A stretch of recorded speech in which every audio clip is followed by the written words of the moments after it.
double z කියලා වෙන්නේ කොහොමද? idea එකක් ඕනේ. ඇයි මෙහෙම වෙන්නේ කියලා.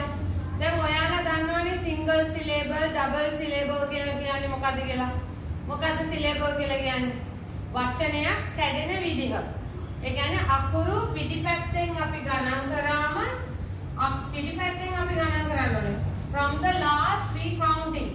Count කරාම 3 words වලින් 3 letters වලින් තමයි අකුර split වෙන්නේ. අකුරක් කැඩෙන්නේ 3 letters වලින්.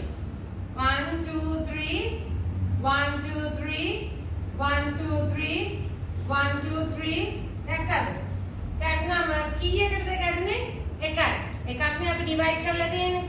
එකයි අපි split කරලා තියෙන්නේ. එකපාරයි split කරලා තියෙන්නේ. එකපාරයි split කළා. ඒකට තමයි අපි කියන්නේ syllable කියලා.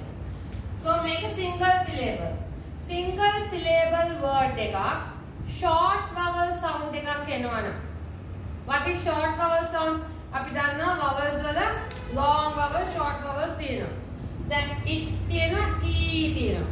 at තියෙනවා a තියෙනවා. o තියෙනවා o තියෙනවා. නේද? අපි sounds කරද්දී words. So make a single syllable and short vowel sound නම් ඒක අන්තිම අකුර අන්තිම sound එක ඒක double කළ යුතුයි. තේරුණාද ඒ double වෙන්නේ කියලා? single syllable වෙන්න ඕන. හරිද?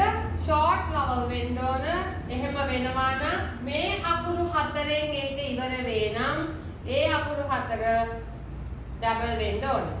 Can you all understand how this word splitting? This word is splitting into one syllable. The syllables are we counting from the back side. Back side letters. 3 letters. Okay. Now there is only 3 letters. One side only one 3 letter set is there. So that is one syllable. This is a one single syllable word, and this is a short vowel word. If there is a short vowel word with the single syllable, you should put F, L, S, Z double in last. Understand?